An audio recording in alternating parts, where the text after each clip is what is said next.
भातकुली में निम्न पीढ़ी परियोजना के नागरिकों को दूसरे स्थान पर पुनर्वसित किया गया, लेकिन वहां सुविधाओं के अभाव के कारण नागरिकों ने स्थलांतरण नहीं किया।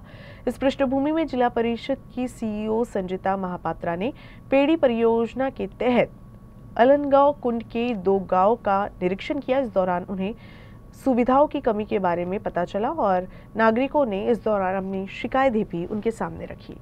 माझा पहिल्यांदा लुकआउट आहे की माझे जेवढे नागरिक आहेत जे जुनी गावात आहे आणि त्यांचे पुनर्वसन इकडे होणार आहे, त्यांच्यासाठी जेवढे नागरी सुविधा जनसुविधा आहेत ते बरोबर आहेत की नाही आणि त्यांच्यासाठी आपल्याला जिल्हा परिषदमधून काय काय करावंच लागते ते आपण आज सरपंच साहेबांच्या सोबत आणि ग्रामपंचायत सदस्यांच्या सोबत चर्चा झाली आमची सविस्तर।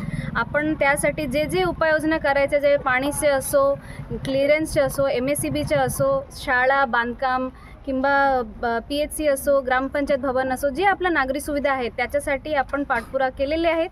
आपण ते सगळे व्यवस्थित करून देणार आहोत। सगळे जे डिपार्टमेंट्स आहेत त्यांना सगळ्यांच्या मध्ये आता तेच फोर्स आहेत की आपल्याला पुनर्वसन लवकर करायचे, पण असं नाही की फक्त लोकांना आणून आपल्याला इकडे टाकायचेच आहेत। त्यांना बऱ्यापैकी जे सोयीसुविधा आहेत ते सगळे आपण देऊया। मे बी असं नाही होऊ शकते की 2 महिन्यात लगेच मी तुम्हाला सगळे सोयीसुविधा जे 10 वर्षापासून झाले नाही ते करता येणार नाही, पण आपण ते हळूहळू सगळ्यांना ते द्यावंच लागणार। माझं गाव आहे ते माझ्या गावाला असं फक्त पुनर्वसन करून चालणार नाही, त्यांच्या जेवढे सुविधा आहेत ते मला द्यावंच लागतील। जिल्हा परिषदचे सीईओ म्हणून ते आपण करूया। पण पूर्ण सुविधा 2 महिन्यामध्ये जे आपला बेसिक एम्युनिटीज आहे ते सगळे आपण करून देऊया। जेवढे आपलं बिल्डिंग्स आहेत त्याच्या डागडुजी करून बिल्डिंग शिफ्टिंग करायसाठी, मुलांच्या शिफ्टिंगसाठी, क्लिनिंगसाठी, MSCB, पाणी पुरवठा, हे सगळे आपण बेसिक एम्युनिटीज 2 महिन्यामध्ये पुनर्वसन पूर्ण लोक इकडे आले की आपण हे सगळे रेडी आहेत त्यांच्यासाठी। आधी माननीय कलेक्टर महोदय यांच्या दालनामध्ये आमदार साहेबांच्या समवेत एक मीटिंग झाली होती। त्या मीटिंगमध्ये त्यांचे निर्देश होते की पुनर्वसित ठिकाणी नागरिकांनी स्थलांतरित व्हावे, प्रशासनाचा त्यावर भर होता। त्याच अनुषंगाने आज जिल्हा परिषद सीईओ मॅडम ह्या पुनर्वसन ठिकाणी पाहणी करण्यास आले।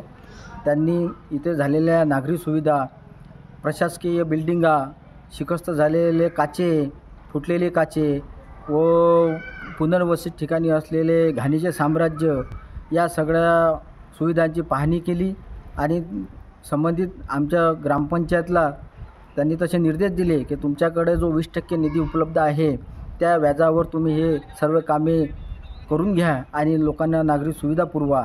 त्याचबरोबर गोड पाण्याचा इथला प्रश्न होता महत्त्वाचा, तो प्रश्नसुद्धा येत्या काही दिवसातच निकाली निघणार आहे। इलेक्ट्रिक बोर्डच्या अधिकाऱ्यांनासुद्धा त्यांनी बोलवून तिथले इलेक्ट्रिक पोल व्यवस्थित करून घेणे, लोकांना लाईन व्यवस्थित देणे हे निर्देश देण्यात आले।